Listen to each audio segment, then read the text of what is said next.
Hello, hello students. Now let's start the last part of chapter number 5, that is the morphology of flowering plants. So first of all, let's thank www.biology.com because we are using their PDF.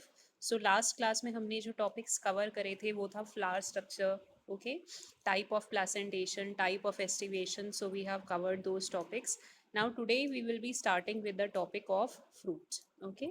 अब fruit मैंने आपको इस chapter में बताया है कि जो fruit है technically we will be calling fruit to be that part which has developed from the ripened ovary. जो भी पार्ट राइपेंड ओवरी से बनता है उसी को हम फ्रूट काउंट करते हैं। जैसे रेडिश है या पोटैटो है वो फ्रूट नहीं होता क्योंकि वो आपका मॉडिफाइड स्टेम या रूट है। तो फ्रूट किसी भी चीज़ को हम तभी कंसीडर करेंगे when it has developed from the ripened ovary.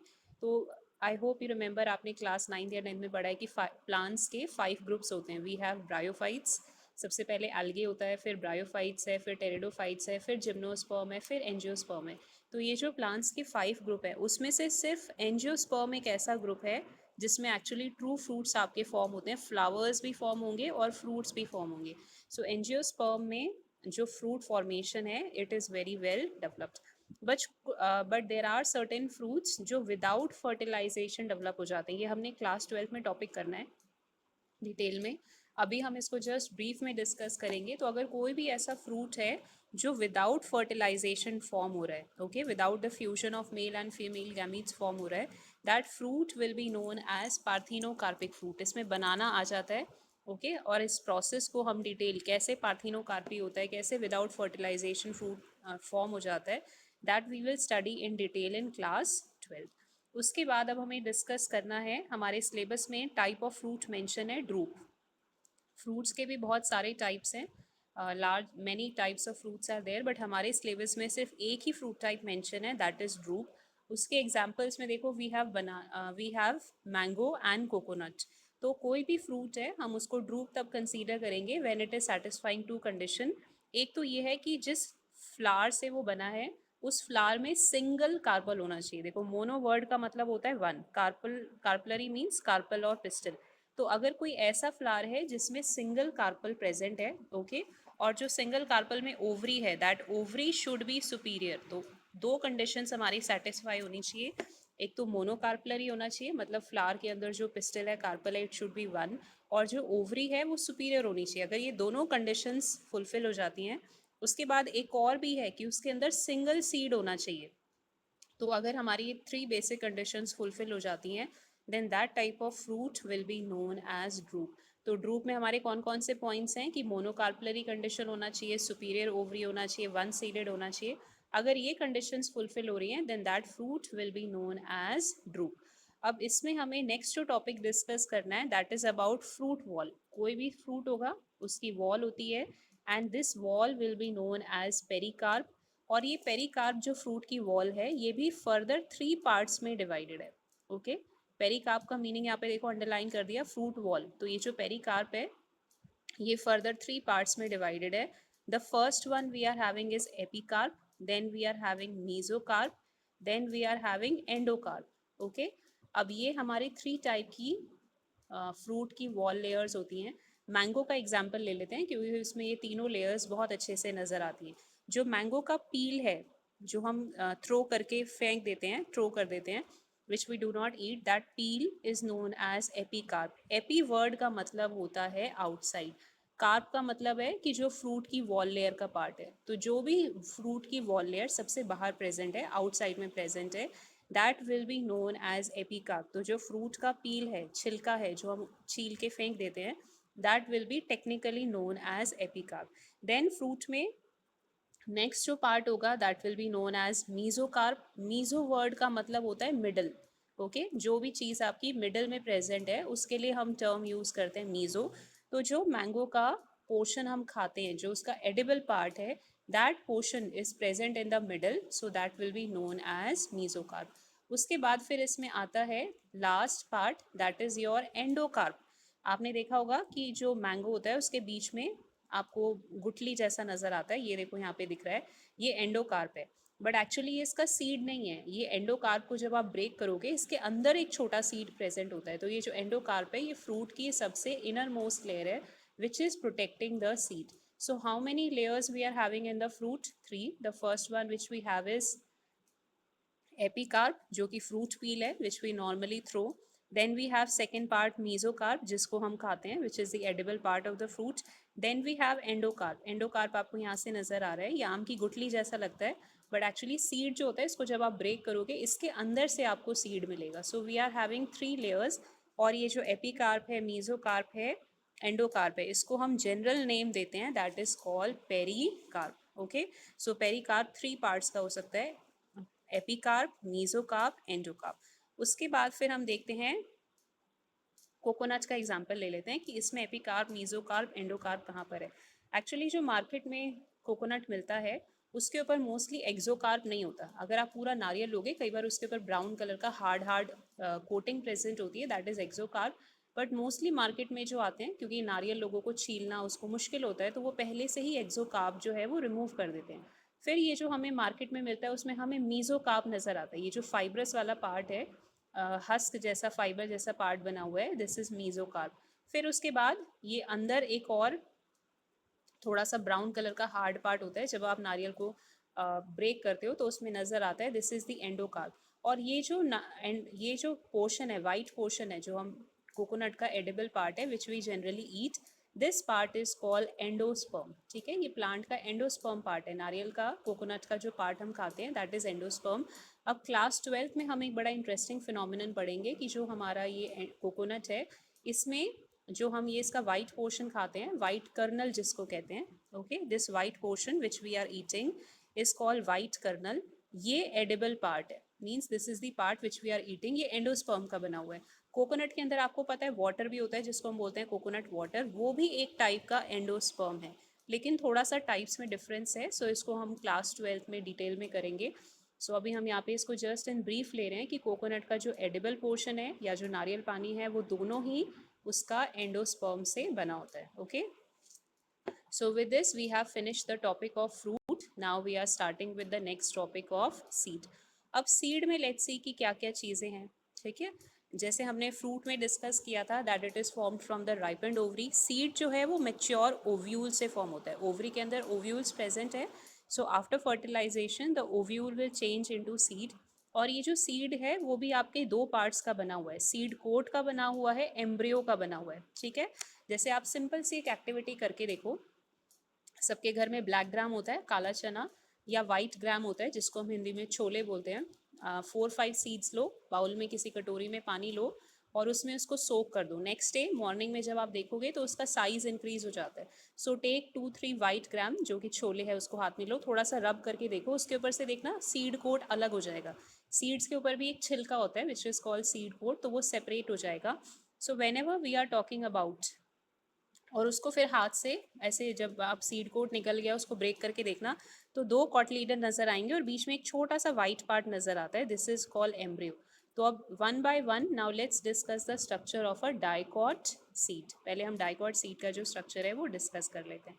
तो मैंने आपको एक्टिविटी बताई है, ये एक्टिविटी आप करो. फोटोग्राफ आपकी जो भी रिजल्ट आएगी वो भी आप मेरे को पिक्स भेज सकते हो कि आपने वाइट ग्राम ले लिया, जो छोले हैं उसको पानी में सोक करा, ज़्यादा नहीं, 5-6 सीड्स लो, पानी में सोक करो, उसको फिंगर्स के बीच में रब करोगे तो सीड कोट आपकी फिंगर्स में आ जाएगा. जो उसका छिलका होता है वो उतर के आपके हाथ में आ जाएगा. अब ये जो सीड कोट है ये भी 2 लेयर्स का बना हुआ है. एक मोटा छिलका जैसा निकलता है विच इज़ कॉल्ड आउटर टेस्टा, और बहुत ध्यान से देखोगे तो आउटर टेस्टा के साथ ही पतला पतला ट्रांसपेरेंट एक लेयर और अटैच होती है, जो कि इनर में प्रेजेंट है, विच इज़ कॉल्ड टेगमेन. तो जो सीड कोट है वो 2 लेयर्स का बना हुआ है. Outer part is called टेस्टा, inner part is called tegmen. उसके अलावा अब हमने जो हमारा ये सीड है, जिसको हमने पानी में सोक कर दिया या जैसे भी है, उसको ध्यान से देखना. फिर उसमें जहाँ पे आपका सीड होता है, स्पेशली अगर आप किडनी बीन्स देख रहे हो, राजमा जो होता है, उसको ध्यान से देखोगे, उसमें आपको एक होल नज़र आता है. तो ये जो होल लाइक स्ट्रक्चर है, this is called micropyle. Actually होता क्या है, जो ये सीड है इसके अंदर प्लांट का एम्ब्रियो प्रेजेंट है, बेबी प्लांट प्रेजेंट है. And we know embryo is a living structure, उसको ऑक्सीजन को एब्जॉर्ब करना है, कार्बन डाइऑक्साइड को रिलीज करना है. अब ये जो सीड कोट होते हैं ये तो बहुत हार्ड हैं, तो एयर कहाँ से अंदर एंटर होगी, it will be entering with the help of this micropyle. So with the help of micropyle, seed will be absorbing oxygen and releasing carbon dioxide. रात को जब आप कोई भी सीड है, चाहे हमारा किडनी बीन है, राजमा है, या वाइट बीन है जो कि हमारे छोले होते हैं, उसको पानी में सोक करते हो तो आपने देखा अगले दिन मॉर्निंग तक वो फूल जाते हैं, साइज में स्वेल हो जाते हैं. तो जो वाटर सीड के अंदर जाता है that is also because of micropyle. So what are the two functions performed by micropyle? एक तो ये गैसियस एक्सचेंज में हेल्प करता है, दूसरा ये वाटर एब्जॉर्प्शन में भी हेल्प करता है. उसके बाद जहाँ पे ये आपका माइक्रोपाइल है उसके ऊपर देखना ये ऐसे लाइन जैसा, ये ऐसे स्कार जैसा बना हुआ है, this is call hilum. Actually हमें पता ही है कि जो फ्रूट के अंदर सीड्स बनते हैं प्लासेंटा के साथ अटैच्ड होते हैं, बिकॉज प्लासेंटा न्यूट्रिटिव स्ट्रक्चर है जो सीड्स को नरिशमेंट प्रोवाइड करता है. तो जहाँ पे भी हमारे सीड्स फ्रूट के साथ अटैच्ड होते हैं उसका निशान रह जाता है, स्कार रह जाता है, that scar will be known as hilum. So these were the main points which we had to discuss. उसके बाद मैंने आपको बोला ही था एक्टिविटी में, जब आप किडनी बीन्स या वाइट ग्राम सोक करके फिंगर्स के बीच में रब करोगे, छिलका अलग हो जाएगा, सीड कोट अलग हो जाएगा, और आपके दो ऐसे आपको हाफ सीड्स नजर आएंगे. तो जिस भी सीड में ऐसे दो हाफ सीड्स होते हैं इसको बोलते हैं कॉटलीडन, और बिकॉज इसमें टू ऐसे कॉटलीडन्स प्रेजेंट है, so it means it is a dicot seed. Di word का मतलब आपको पता है टू, कॉट वर्ड यहाँ पे रेफर कर रहा है कॉटलीडन को. तो जिस भी सीड में टू हाफ सीड्स हैं या टू कॉटलीडन्स है, that seed will be known as dicot seed. अब ये जो कॉटलीडन्स हैं ये बहुत इंपॉर्टेंट है.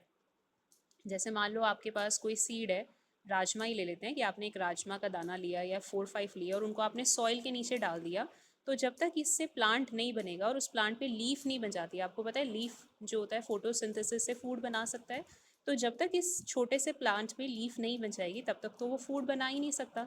टिल दैट टाइम उसको फूड कैसे मिलेगा, उसको एनर्जी कैसे मिलेगी, it will be getting that energy from the cotyledon, क्योंकि ये जो कॉटलीडन्स होते हैं ये अपने अंदर फूड को स्टोर करके रखते हैं. ठीक है.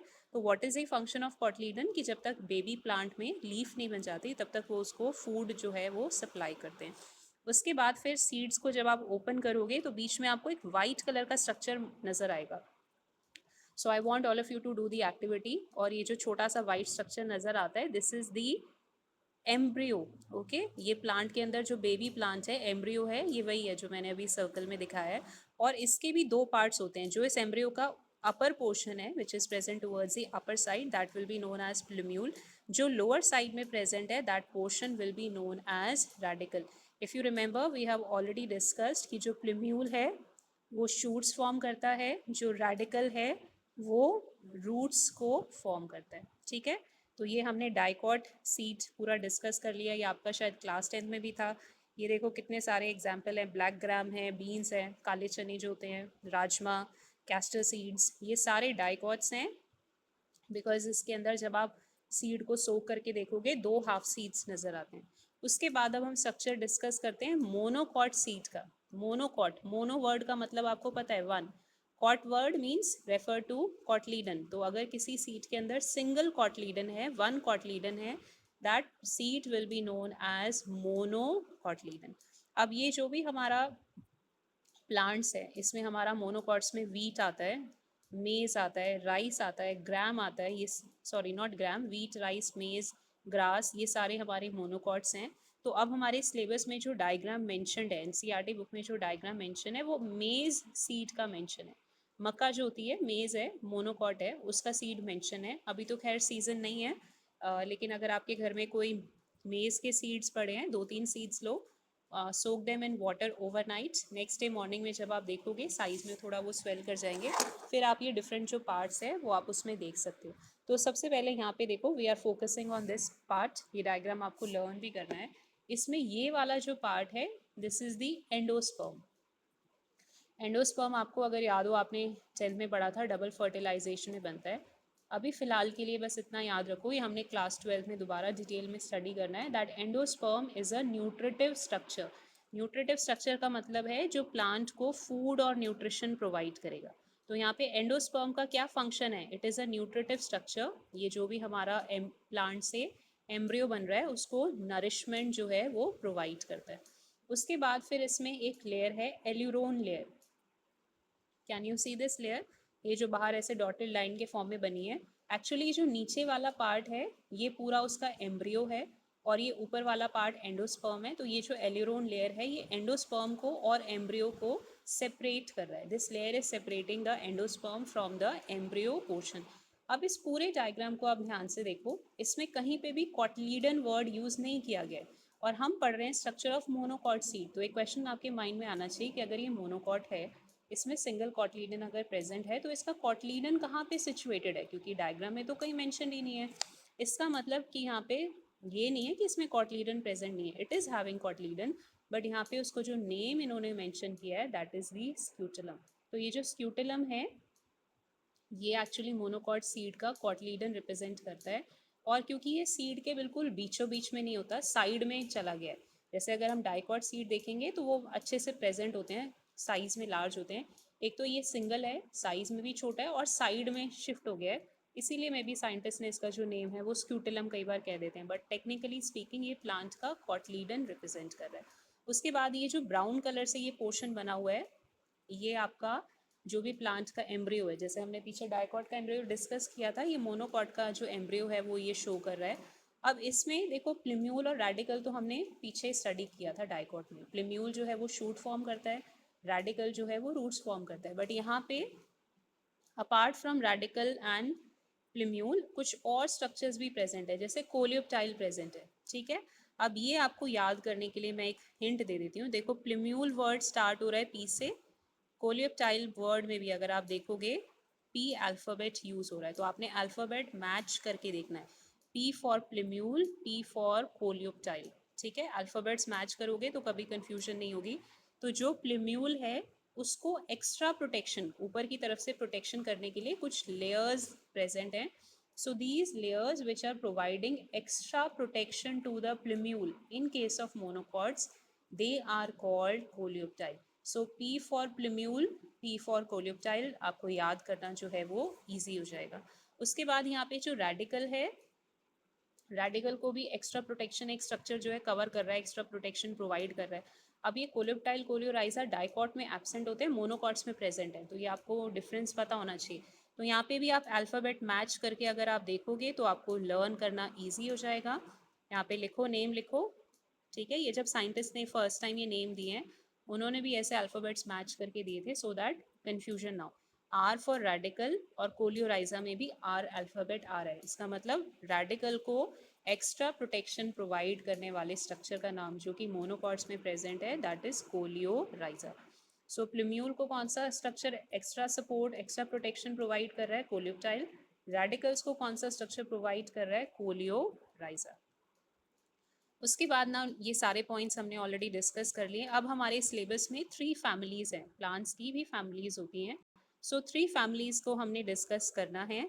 ओके, अब ये जो प्लांट की 3 फैमिलीज़ हैं, जब भी हम प्लांट की फैमिलीज़ का डिस्क्रिप्शन करेंगे तो हमें प्लांट का जो फ्लावर है उसका फ्लोरल फार्मूला लिखना पड़ता है। जैसे आप मैथ्स में फार्मूला लिखते हो, यहाँ पे हम प्लांट का भी फ्लावर का फार्मूला लिखते हैं which is called floral formula. फिर उस फ्लोरल फार्मूला को यूज़ करके हम प्लांट के फ्लावर को, स्ट्रक्चर को एक्सप्लेन करने के लिए एक डायग्राम भी बनाते हैं which is called floral diagram. तो हमें तीनों फैमिली के फ्लोरल फार्मूला, तीनों फैमिली के फ्लोरल डायग्राम्स जो हैं वो डिस्कस करने। तो जब भी हम फ्लोरल फार्मूला लिखते हैं तो हम कुछ सिंबल्स यूज़ करेंगे, हम पूरा पूरा नेम नहीं लिखेंगे। सो नाउ लेट्स डिस्कस कि what all symbols we are using while writing the floral formula of a flower। तो यहाँ पे सबसे पहला जो है, अगर फ्लावर में ब्रैक्ट प्रेजेंट है, I hope you remember, flowers bracteate भी हो सकता है, ई ब्रैक्टिएट भी हो सकता है। तो अगर फ्लावर में ब्रैक्ट प्रेजेंट है so we will be writing the symbol B R. अगर फ्लावर में ब्रैक्ट एब्सेंट है तो वो ई ब्रैक्टिएट फ्लावर हो गया, उसका सिंबल हो जाता है ई बी आर। ठीक है, तो ये सिंबल्स आपको याद करने पड़ेंगे ताकि आपका काम ईजी हो जाए और आप बहुत ईजीली फ्लोरल फार्मूला जो है वो लिख सको। तो अगर फ्लावर में ब्रैक्ट प्रेजेंट है, ब्रैक्टिएट फ्लावर है तो symbol B R, bract absent है तो ई बी आर। कैलिक्स जो कि हमारा सेपल्स होता है उसके लिए हम सिंबल यूज करते हैं के। कोरोला जो कि हमारे पेटल्स होते हैं, फ्लावर के जितने भी पेटल्स हैं उसको कोरोला कहते हैं, उसके लिए सिंबल हम यूज कर रहे हैं कैपिटल पी। अगर फ्लावर में पेरियांथ कंडीशन है, मतलब सेपल्स और पेटल्स में कोई डिफ्रेंसिएशन नहीं है, जैसे कि लिली फ्लावर में होता है then we have to use capital P. Stamens को हम साइंटिफिकली एंड्रोशियम कहते हैं, तो यहाँ पे उसका सिंबल हो जाएगा कैपिटल A. गाइनोशियम जो कि फ्लावर का फीमेल पार्ट है, उसका सिंबल हो जाएगा कैपिटल G. अगर आपको याद हो, हमने डिस्कस किया था हाइपोगाइनस, एपिगाइनस, पेरीगाइनस कंडीशन. तो अगर फ्लावर में हाइपोगाइनस कंडीशन है कि मतलब सुपीरियर ओवरी है, तो उसको हम कैसे शो करेंगे? जी के नीचे एरो लगा देंगे. कैन यू सी, यहाँ पे लिखा है जी के नीचे एरो लगा हुआ है. बच्चे कंफ्यूज हो जाते हैं कि सुपीरियर ओवरी है तो ऊपर होना चाहिए. I don't know why they have kept it this way, but जो साइंटिस्ट ने सिंबल डिसाइड किया वो यही है कि जी के नीचे हम लगाते हैं. ये शायद मे बी इसलिए ये शो कर रहा है जी के नीचे इसलिए लगाते हैं क्योंकि ओवरी सबसे ऊपर है और बाकी फ्लावर के जो 3 पार्ट्स होते हैं, सेपल्स है, पेटल्स है, स्टेमन है, वो ओवरी के नीचे है. तो इसीलिए जी के नीचे अगर हम लाइन लगा रहे हैं तो इसका मतलब सारे जितने भी फ्लावर के बाकी के 3 पार्ट्स हैं they are present below the gynoecium, यानी ओवरी कैसी हो गई? सुपीरियर. अगर पेरीगाइनस कंडीशन है जिसमें चारों पार्ट्स इक्वल होते हैं, उसके लिए फिर हम सिंबल लगाते हैं, जी लिखेंगे और बिल्कुल बीच में नेगेटिव का साइन लगा देंगे. ये वाला सिंबल पेरीगाइनस कंडीशन रिप्रेजेंट कर रहा है. वो इस फ्लो चार्ट में गिवन नहीं है, but I am explaining this. अगर हमारा एपीगाइनस कंडीशन है कि सारे पार्ट्स गाइनोशियम के ऊपर हैं, तो हम जी के ऊपर सिंबल लगाएंगे. जी के ऊपर सिंबल लगाने का मतलब है कि गाइनोशियम के ऊपर सारे पार्ट्स प्रेजेंट है. गाइनोशियम के ऊपर बाकी पार्ट्स प्रेजेंट हो गए तो अंडरस्टूड है कि ओवरी कैसी हो गई? इंफीरियर. तो ये वाला साइन हाइपोगाइनस कंडीशन या सुपीरियर ओवरी रिप्रेजेंट कर रहा है. ये हमारा पेरीगाइनस कंडीशन रिप्रेजेंट कर रहा है. ये जी के ऊपर जो हमने सिंबल लगाई है एपिगाइनस या इंफीरियर ओवरी जो है उसको रिप्रेजेंट कर रहा है. उसके बाद अगर यूनिसेक्सुअल फ्लावर है, जैसे कुकुरबिट्स में मैंने बताया था यूनिसेक्सुअल फ्लावर होता है, तो अगर उसमें मेल प्रेजेंट है तो हम ये वाला सिंबल लगाएंगे, सर्कल के ऊपर प्लस का साइन. तो अगर ऐसे सर्कल के ऊपर ऐसे सॉरी एरो, अगर सर्कल के ऊपर ऐसे एरो लगा हुआ है, this is representing male condition. अगर फीमेल फ्लावर है means it is having only pistil, तो उसके लिए हम सिंबल यूज करते हैं सर्कल के नीचे प्लस का साइन. तो ये दोनों हमारे यूनिसेक्सुअल फ्लावर कंडीशन को रिप्रेजेंट कर रहे हैं. फ्लावर कैन बी मेल और फीमेल. लेकिन अगर चाइना रोज जैसा कोई फ्लावर है जिसमें स्टेमन पिस्टल मेल फीमेल दोनों पार्ट्स प्रेजेंट है, बाइसेक्सुअल अगर फ्लावर है, तो ये दोनों सिंबल्स आप ज्वाइन कर दो तो सर्कल के ऊपर एरो भी आ जाएगा, सर्कल के नीचे प्लस का साइन भी आ जाएगा, यानी इस फ्लावर में मेल फीमेल दोनों पार्ट्स प्रेजेंट है, स्टेमन पिस्टल दोनों प्रेजेंट है. This will be no representing bisexual condition. उसके बाद फिर आता है एक्टिनोमॉर्फिक. अगर जो फ्लावर है उसको हम मैंने आपको बताया था, आज ही की क्लास में बताया है, एक से ज़्यादा प्लेन से इक्वल हाफ में डिवाइड कर सकते हैं. That flower is showing actinomorphic radial symmetry. तो एक्टिनोमॉर्फिक का साइन है सर्कल के अंदर प्लस का साइन. ठीक है. अगर पी फैमिली है जिसमें फ्लावर को हम सिंगल एक्सिस से दो इक्वल हाफ में डिवाइड कर सकते हैं, जिसको जाइगोमॉर्फिक या बाइलेटरल सिमेट्री कहते हैं, उसका साइन होता है प्लस. अब हम ये वाला ब्रैकेट का कंसेप्ट समझते हैं. मान लो मेरे पास कोई फ्लावर है जिसमें कि 5 सेपल्स हैं. धतूरा का एग्जाम्पल ले लेते हैं. 5 पेटल्स हैं और वो 5 के 5 पेटल्स जो हैं वो आपस में जुड़े हुए हैं. ठीक है. सेपल्स भी जुड़े होते हैं, पेटल्स भी जुड़े होते हैं. धतूरा प्लांट में लेट्स टेक द एग्जांपल कि 5 सेपल्स हैं and they are fused with each other. तो हम के बाद 5 लिखेंगे क्योंकि के हमारा सेपल्स का सिंबल है. 5 इसलिए लिख रहे हैं क्योंकि हमारे 5 सेपल्स प्रेजेंट है. लेकिन क्योंकि वो फ्यूज हैं तो अगर फ्यूज्ड होंगे तो हम उसको ब्रैकेट के अंदर लिखेंगे. अगर आप रोज का देख रहे हो तो उसमें भी 5 सेपल्स प्रेजेंट होते हैं बट सारे अलग अलग हैं, पॉलीसेपलस कंडीशन होती है. तो हम के आगे 5 लिखेंगे, ब्रैकेट नहीं लगाएंगे. अगर हमने ब्रैकेट नहीं लगाया इसका मतलब हमारे जो सेपल्स हैं वो फ्री हैं, और अगर हमने ब्रैकेट लगा दिया इसका मतलब सारे जो सेपल्स हैं वो फ्यूज्ड हैं. उसके बाद फिर ये आता है एडेशन का, इसको अभी डिस्कस करेंगे. एपीफाइलस कंडीशन वगैरह में हम यूज़ करते हैं, एपीपेटलस कंडीशन में यूज़ करते हैं. अगर स्टेमन्स जो हैं वो पेटल्स के साथ जुड़े हुए हैं या स्टेमन्स पेरियांथ के साथ जुड़े हैं तब हम ये वाला सिंबल यूज़ करते हैं. इसको अभी हम पोटैटो फैमिली में समझेंगे. तो सबसे पहली जो हमारी फैमिली हमारे सिलेबस में है वो है फैबिएशिए फैमिली, जिसको कि हम पी फैमिली भी कह सकते हैं. लेग्यूमिनस प्लांट्स जितने भी हैं, लेग्यूमिनस मतलब आपको पता ही है जो भी दाल वगैरह होती है हम खाते हैं, लेग्यूमिनस, पी, पल्सेस, वो सारी इस फैमिली में आ जाती है. सिर्फ हमारी फैमिली नहीं होती है, प्लांट्स की भी फैमिली होती है. और आपको पता है एक फैमिली में सारे कज़न ब्रदर सिस्टर्स होते हैं, तो इस फैमिली में जितने भी प्लांट्स आपस में जुड़े हुए हैं वो सारे आ जाएंगे. अगर आपको याद हो डीओई की क्लास में अनीता मैम ने बताया भी था कि जब भी हम प्लांट्स की फैमिली लिखते हैं लास्ट में ए सी ए ये वाला सफिक्स हम लगाते हैं, तो यहाँ लास्ट में ये लगा हुआ है सफिक्स, इसका मतलब ये प्लांट की फैमिली को रिप्रेजेंट कर रहा है। तो जब आप एनसीईआरटी बुक से प्लांट फैमिली रीड करोगे, बहुत बड़ा सा कुछ गिवन है, हम इसको कट शॉर्ट करके करेंगे। एक तो फैबेशिया नाम याद रखना है, उसके बाद याद रखना है कि इसका जो पुराना नाम है वो पैपिलिनेशिया था, मतलब जिसमें पैपिलिनेशियस टाइप ऑफ एस्टिवेशन होती है या जिसमें लेग्यूमिनस प्लांट्स आते हैं, वो वाली फैमिली है। अब इसमें हमें सारा नहीं करना, हमें सिर्फ फ्लावर का फ्लोरल फार्मूला, फ्लोरल डायग्राम करना है। फैमिली का नाम याद करो, उसका कॉमन नाम याद करो, उसका फ्लोरल फार्मूला याद कर लो, फ्लोरल डायग्राम आप खुद बना लोगे। जैसे यहाँ पे पी फ्लावर देखो, ठीक है, मैं आपको इसलिए बता रही हूँ क्योंकि ये जो पी फ्लावर है इसमें 5 पेटल्स होते हैं, अगर आपको याद हो। ये आपका पैपिलिनेशियस एस्टिवेशन है कि एक लार्ज पेटल होता है स्टैंडर्ड, फिर 2 विंग्स होते हैं, फिर लास्ट के जो कील हैं वो फ्यूज्ड हैं। इस सेम प्लांट में कार्पल भी प्रेजेंट है और स्टेमन्स भी प्रेजेंट है, यानी बाइसेक्सुअल फ्लावर है।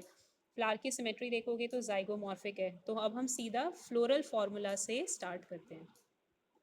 देखो, जब भी हम फ्लावर का फ्लोरल फार्मूला लिखेंगे तो हमें सबसे पहले मेंशन करना है सिमेट्री ऑफ द फ्लावर। तो मैंने आपको पीछे फ्लावर का डायग्राम दिखाया था, मैंने वहाँ पे आपको बताया कि जो पी फ्लावर है उसकी सिमेट्री बायलेटरल है या जाइगोमॉर्फिक है, और जाइगोमॉर्फिक का साइन होता है percentage sign, so we have put that sign. उसके बाद इस फ्लावर में स्टेमन पिस्टल दोनों प्रेजेंट है, यानी ये बाइसेक्सुअल है, तो हम ये वाला साइन लगाएंगे। फिर इसमें 5 सेपल्स होते हैं, जो पीछे डायग्राम में तो नहीं शो करा हुआ, लेकिन अगर आपको कोई पी फैमिली का फ्लावर मिल जाता है, आप खुद से भी डिसेक्ट करके देख सकते हो। आप डिसेक्ट करना, उसमें देखना नीचे 5 सेपल्स होते हैं और 5 के 5 सेपल्स आपस में फ्यूज्ड हैं। सो हम के 5 लिखेंगे और उसको ब्रैकेट में लिख देंगे, इसका मतलब it is showing that the 5 sepals are fused. उसके बाद इसमें 5 पेटल्स होते हैं, पेटल्स भी 5 हैं, लेकिन सारे पेटल्स एक जैसे नहीं हैं, तो हम सीधा C5 नहीं लिख सकते, ठीक है, अलग अलग तरीके से अब इसको लिखना पड़ेगा।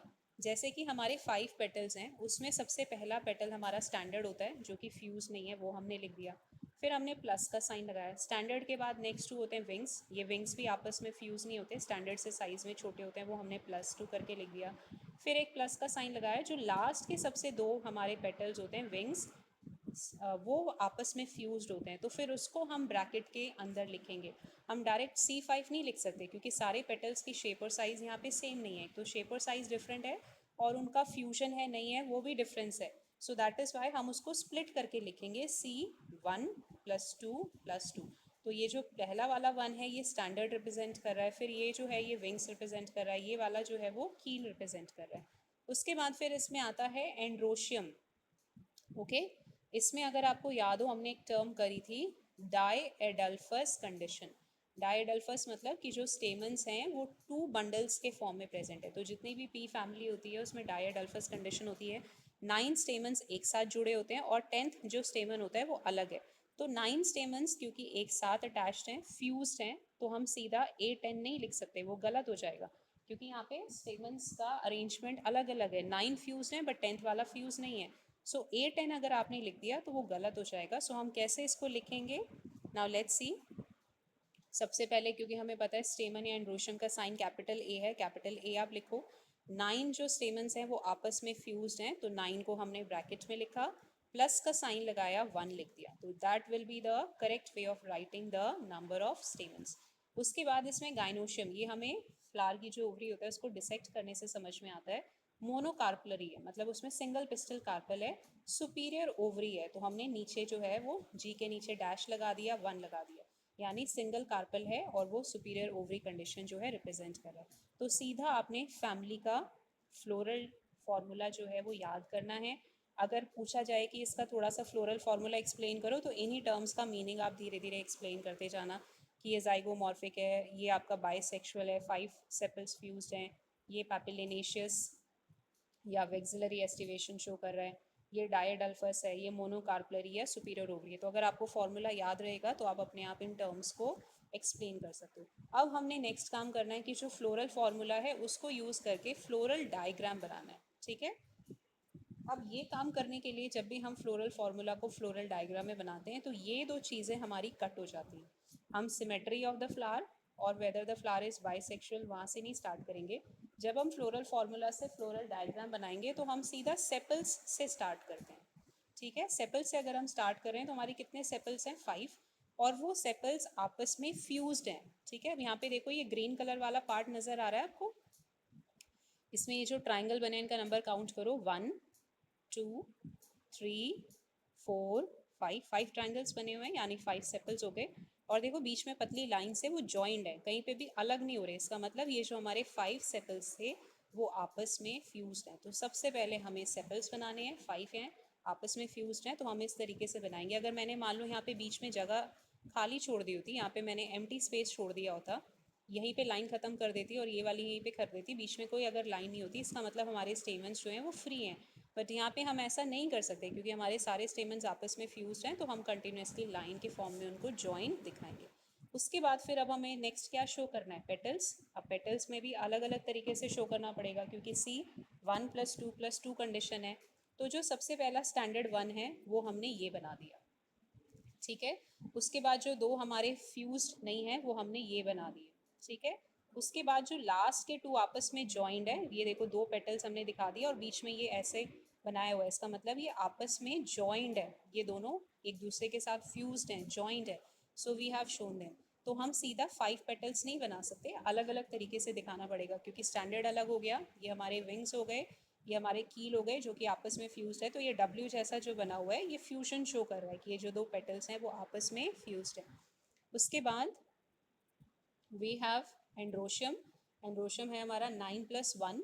तो यहाँ पे एक लाइन बना लो, एनसीईआरटी में शायद गिवन होगी, एक ऐसे लाइन है, उसके ऊपर काउंट करके 9 स्टेमन्स बना दो। ये जो एक बटरफ्लाई जैसा बना हुआ है ये एक्चुअली एक स्टेमन रिप्रेजेंट कर रहा है। तो आप देखो ये काउंट करो, 1 2 3 4 5 6 7 8 9। बट इसमें एक प्रॉब्लम है कि एक लाइन बनाना, उस लाइन के ऊपर आपने 9 स्टेमन्स दिखाने हैं। लाइन के ऊपर 9 स्टेमन्स बनाने का मतलब है कि जो 9 स्टेमन्स हैं वो आपस में फ्यूज्ड है। उसके बाद एक स्टेमन अलग से है, मतलब जो कि बाकियों के साथ फ्यूज नहीं है, दिस इज 1। ये हमारा लास्ट वाला स्टेमन शो कर रहा है जो फ्यूज नहीं है, उसको हम लाइन में नहीं बनाएंगे। सो हमने स्टेमन्स भी शो कर दिए। उसके बाद अब हम ये वाला पोर्शन दिखाते हैं, गाइनोशियम 1। गाइनोशियम 1 हम कैसे दिखाएंगे, एक सर्कल जो हमने बनाया है ये गाइनोशियम का है। अब गाइनोशियम के अंदर जितने भी नंबर हैं 1 2 3 उसके अकॉर्डिंग हम इसके सब पार्ट्स दिखाते हैं। क्योंकि यहाँ पे गाइनोशियम में सिंगल है तो इस लार्ज सर्कल के अंदर एक स्मॉल सर्कल बना दो। एक्चुअली इसमें सिंगल सीडेड कंडीशन होती है, एक ही सीड बनता है और एक ही कार्पल है। तो देखो लार्ज सर्कल के अंदर स्मॉल सर्कल हमने बना दिया। ये इसकी दिखा रहा है कि इसमें सिंगल सीड भी प्रेजेंट है और गाइनोशियम 1 कार्पल का बना हुआ है। So this is how we can change the floral formula into floral diagram. उसके बाद फिर हम देखते हैं कि इसमें हमें हर फैमिली के एटलीस्ट 3 एग्जाम्पल्स जो हैं वो याद करने पड़ेंगे। तो पी फैमिली तो बहुत आसान है, जो भी हम चने खाते हैं, सोयाबीन है, मूंगफली है, राजमा है, छोले हैं, ठीक है, वो सारे आपके इसी फैमिली को बिलोंग करते हैं। फिर एक ये प्लांट होता है इंडिगो, जिससे ब्लू कलर की डाई निकलती है, ये भी आपका इसी फैमिली को बिलोंग करता है। सन हम प्लांट है जिससे कि फाइबर निकलता है, जिसमें पुराने टाइम में कारपेट्स बनाते थे या लोग खाट बनाते थे, उसमें जो फाइबर्स यूज़ होता है बनाने में दैट इज सन हम, तो वो इसी फैमिली को बिलोंग करता है। तो आपको जो भी एग्जाम्पल अच्छे लग रहे हैं, स्वीट पी है, मटर हम खाते हैं सर्दियों में आती है, वो भी इसी फैमिली को है। मुलेठी, मुलेठी की ऐसे स्टिक्स आती है मार्केट में, किसी का गला खराब हो जाता है तो आप मुलेठी खा सकते हो, वो भी इसी फैमिली में। So learn any 3 examples. तो फैमिली को हम कैसे याद करेंगे, सबसे पहले फैमिली का नाम, फिर उसका पुराना या कॉमन नेम, जैसे फैबेशिया का पुराना नेम पैपिलिनेशिया है वो आप याद कर लो, उसमें सारे लेग्यूमिनस प्लांट्स आते हैं, ये आप याद कर लो। उसके बाद फिर उसका आपने लर्न करना है floral formula, floral diagram, 3 examples, family हो जाएगी कंप्लीट। ओके, अब हम आते हैं नेक्स्ट फैमिली पे जो कि सोलानेशिया फैमिली है। इसका कॉमन नेम है पोटैटो फैमिली, क्योंकि इसमें पोटैटो, टमेटो, ब्रिंजल, चिली ये सारे आ जाते हैं। उसके बाद फिर हम सीधा जाते हैं फ्लोरल फार्मूला के ऊपर। यहाँ पे देखो, तो ये हमें एक सोलानेशिया फैमिली का फ्लावर गिवन है। अगर किसी के घर में चिली फ्लावर लगा हुआ है, मिर्ची का फ्लावर लगा हुआ है, वो इसी फैमिली का होता है। फ्लावर आप डिसेक्ट करके देखोगे, उसको डिसेक्ट करते जाओ, आप ऑटोमेटिकली फ्लोरल फार्मूला खुद लिख सकते हो। तो फ्लावर के अंदर देखो 5 सेपल्स हैं, 1 2 3 4 5। सबसे पहले फ्लावर की ये देखो शेप देखो, ये ऐसे सर्कल में है, तो आप एक से ज़्यादा एक्सेस से इसको डिवाइड कर सकते हो, यानी एक्टिनोमॉर्फिक है, तो ये हमने एक्टिनोमॉर्फिक का सिंबल लगा दिया। फ्लावर के अंदर ये रे पिस्टल, ये रे स्टेमन्स, दोनों प्रेजेंट है, यानी बाइसेक्सुअल है, ये हमने उसका सिंबल लगा दिया। नीचे ये जो ग्रीन कलर के सेपल्स हैं, ये इसमें 5 प्रेजेंट है, ये 5 सेपल्स इसमें प्रेजेंट हैं। तो हम के लिखेंगे क्योंकि सेपल्स के लिए सिंबल कैपिटल के है। एंड 5 सेपल्स आपस में फ्यूज्ड हैं, तो 5 को हम ब्रैकेट के अंदर लिख देंगे। उसके बाद फिर हम इसमें नंबर ऑफ पेटल्स काउंट करेंगे। पेटल्स जो हैं वो 5 हैं और वो भी थोड़े थोड़े आपस में फ्यूज होते हैं, जैसे धतूरा वगैरह में तो बहुत ज़्यादा फ्यूज हो जाते हैं, इस केस में भी फ्यूज्ड हैं, so we will be writing C5। उसके बाद फिर हम देख रहे हैं स्टेमन्स। यहाँ पे एक बड़ी यूनिक कंडीशन होती है इस फैमिली में, एपीपेटलस कंडीशन है, यानी जो स्टेमन्स हैं वो पेटल्स के साथ अटैच्ड हैं। तो अगर स्टेमन्स पेटल्स के साथ अटैच्ड हैं और 5 होते हैं स्टेमन्स, देखो यहाँ पे नंबर काउंट करो 1 2 3 4 5, तो 5 स्टेमन्स हैं पेटल्स के साथ अटैच्ड हैं, तो C5 लिखा हमने, A5 लिखा, और दोनों को C और A को ऐसे ये लाइन से ज्वाइन कर दिया। अगर हम इसको लाइन से ऐसे ज्वाइन कर रहे हैं C और A को, इसका मतलब जो हमारे पेटल्स हैं, स्टेमन्स हैं, वो आपस में अटैच्ड हैं, यानी ये हमारा एपीपेटलस कंडीशन को रिप्रेजेंट कर रहा है। उसके बाद जब हम इसकी ओवरी, ये वाली ओवरी है, इसको कट करके देखेंगे, माइक्रोस्कोप के नीचे TS कट करके देखेंगे, तो हमें पता चलेगा कि ये ओवरी जो है वो 2 कार्पल्स की बनी हुई है, जो कि आपस में फ्यूज्ड हैं, और सुपीरियर ओवरी है, तो सुपीरियर ओवरी के लिए हम G के नीचे साइन लगाते हैं। 2 कार्पल है, बाई कार्पलरी कंडीशन है, और कार्पल्स आपस में फ्यूज्ड हैं, तो आप 2 नंबर लिखो और उसको ब्रैकेट के अंदर लिखो। अब ये जो हमारा फ्लोरल फार्मूला है, इसको हमने फ्लोरल डायग्राम में चेंज करना है, तो ये दो टर्म्स तो हमारी कैंसिल हो जाएंगी, हम सीधा सेपल से स्टार्ट करेंगे। तो यहाँ पे देखो नंबर ऑफ सेपल्स, ये जो ट्राइंगल जैसा बना हुआ है ग्रीन में, काउंट करो 5 है, और ये बीच में ऐसे आप स्ट्रेट लाइन जैसा भी, जैसे हमने पीछे बनाया था वैसे भी ज्वाइन कर सकते हो, कोई प्रॉब्लम नहीं है। ऐसे हुक के फॉर्म में ज्वाइन करना है या जैसे पीछे बनाया था वैसे करना है, जैसे मर्जी करो, लेकिन 5 दिखा के सेपल्स उनको आपस में ज्वाइन दिखाना है, क्योंकि हमारे सेपल्स जो हैं वो आपस में फ्यूज्ड है। उसके बाद 5 पेटल्स हैं, वो भी आपस में फ्यूज हैं, तो ये हमारे पेटल्स हो गए 1 2 3 4 5, यहाँ पे सारे पेटल्स एक जैसे हैं, तो सबका हमने एक जैसा बनाया। लेकिन यहाँ पे एक यूनिक कंडीशन है, एपीपेटलस स्टेम, जो हमारे स्टेमन्स हैं वो पेटल्स के साथ अटैच्ड है, तो जहाँ पे 2 पेटल्स की बाउंड्री है, 2 पेटल्स आपस में मिल रहे हैं, वहाँ पे हमने एक स्टेमन बना दिया, फिर ये सेकंड स्टेमन हो गया, थर्ड स्टेमन हो गया, फोर्थ हो गया, फिफ्थ हो गया, तो हमने स्टेमन्स को पेटल्स के साथ यहाँ पे जॉइंट दिखाया हुआ है, यानी ये हमारा एपीपेटलस कंडीशन को रिप्रेजेंट कर रहा है। ठीक है, और पेटल्स भी आपस में फ्यूज्ड हैं, तो कहीं पे भी खाली जगह नहीं छोड़ी, ये हुक लाइक स्ट्रक्चर जो हमने बनाया है, ये 2 पेटल्स का फ्यूजन शो कर रहा है कि पेटल्स जो हैं वो आपस में एक दूसरे के साथ अटैच। 5 मिनट। उसके बाद फिर आता है gynoecium. If we are talking about gynoecium, it is showing bicarpellary condition. Okay, 1 minute, just give me 1 minute. So we were discussing about the gynoecium, कि जो गाइनोशियम है उसमें सुपीरियर ओवरी है, बाई कार्पलरी कंडीशन है, 2 carpals हैं वो आपस में फ्यूज्ड हैं। तो यहाँ पे देखो ये हमारा जो लार्ज सर्कल है उसके अंदर ऐसे 2 हाफ सर्कल्स बने हुए हैं, तो अगर एक लार्ज सर्कल के अंदर 2 हाफ सर्कल्स हैं, इसका मतलब जो गाइनोशियम है वो 2 कार्पल्स का बना हुआ है और वो आपस में फ्यूज्ड है। फिर उसी के साथ देखो सीड्स जो हैं वो हमारे अटैच्ड हैं। So this is how we can convert the floral formula into floral diagram. फिर हमें इसके 3 एग्जाम्पल्स याद करने पड़ेंगे, क्योंकि पैटर्न हम वही फॉलो कर रहे हैं। तो यहाँ पे देखो जितने भी हम डेली लाइफ में, एक्चुअली ब्रिंजल को डेली उसमें हम कह देते हैं कि ब्रिंजल वेजिटेबल है, but actually technically speaking brinjal is a fruit, क्योंकि वो राइपेंड ओवरी से बन रहा है। टमाटो को भी हम वेजिटेबल कह देते हैं लेमन लैंग्वेज में, बट अब आप क्योंकि बायो पढ़ रहे हो तो साइंटिफिकली स्पीकिंग टमाटो आपका वेजिटेबल नहीं है, इट्स अ फ्रूट, क्योंकि वो राइपेंड ओवरी से बन रहा है। पोटैटो थोड़ा सा डाइसी ज़रूर है, क्योंकि ये प्लांट का अंडरग्राउंड स्टेम है, इसको हम फ्रूट नहीं कह सकते, ये हमारा मॉडिफाइड स्टेम है। फिर चिली, जो मिर्च हम खाते हैं वो है। फिर अश्वगंधा, अश्वगंधा एक बहुत ही इंपॉर्टेंट मेडिसिनल प्लांट है, ये बहुत सारी आयुर्वेदिक मेडिसिन में भी यूज़ होता है, तो ये आपका इस फैमिली को बिलोंग करता है।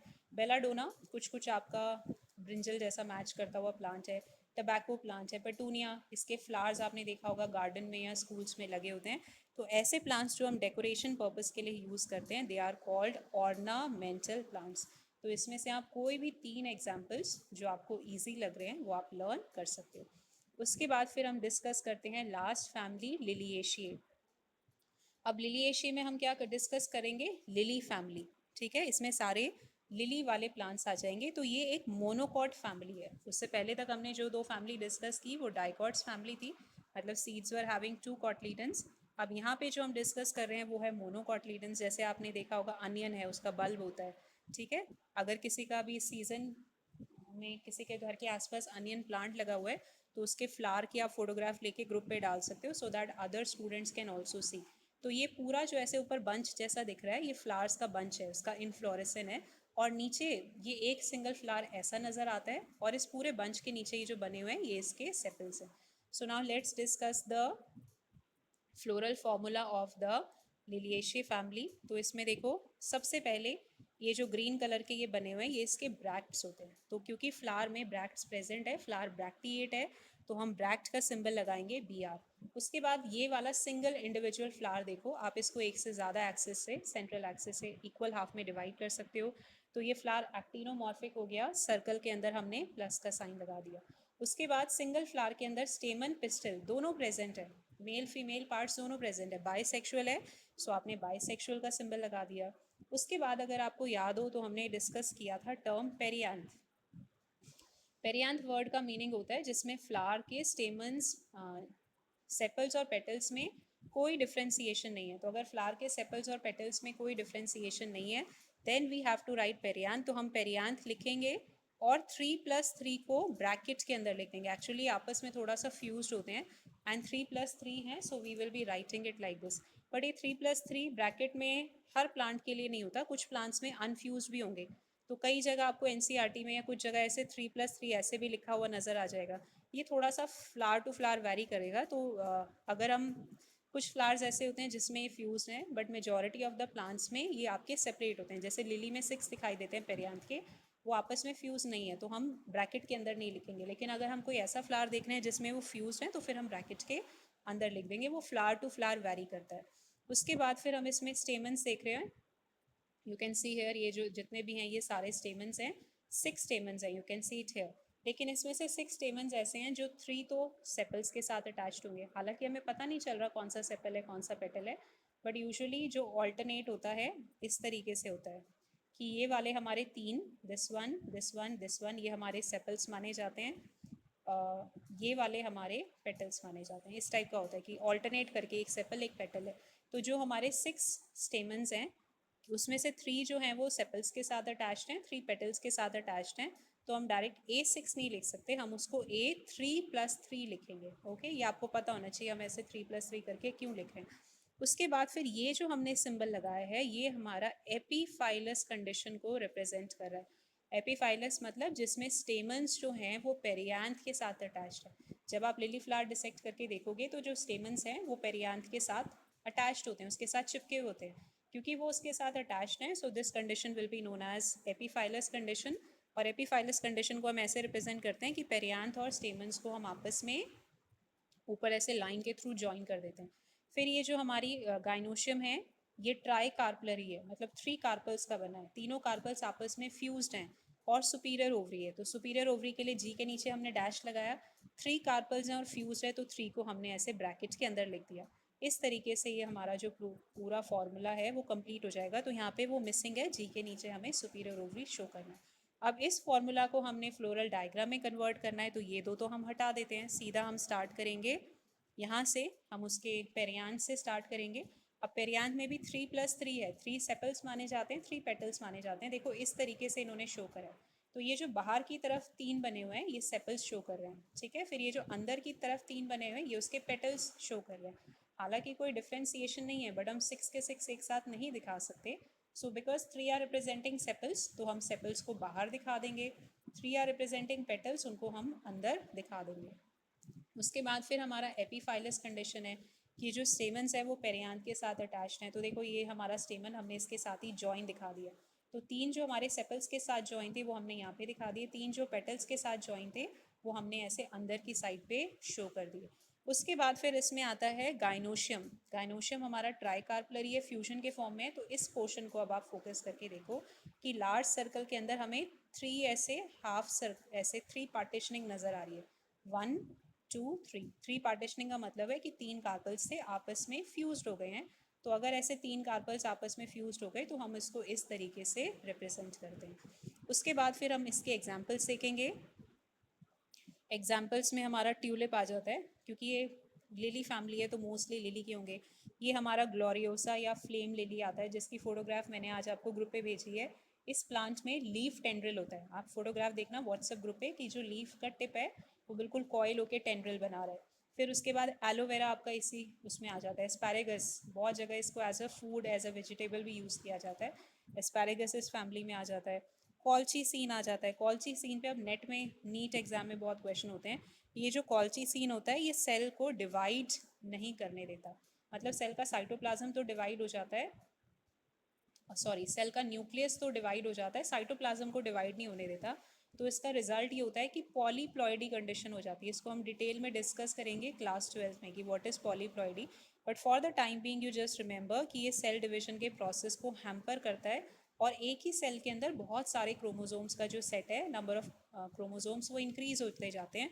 That condition is known as polyploidy. तो ये थोड़ा सा इंपॉर्टेंट एग्जाम्पल है, बाकी कोई भी दो एग्जाम्पल आप और लर्न कर सकते हैं। फिर इसके बाद इस चैप्टर की जो बैक एक्सरसाइज है, एनसीईआरटी के जो क्वेश्चंस हैं, they are very easy, very direct. एक बार आप खुद से उसको सॉल्व करने की कोशिश करो। अगर किसी भी क्वेश्चन में कोई डाउट होंगे तो you can ask me in the next class. So with this we have finished chapter number 5। Thank you students.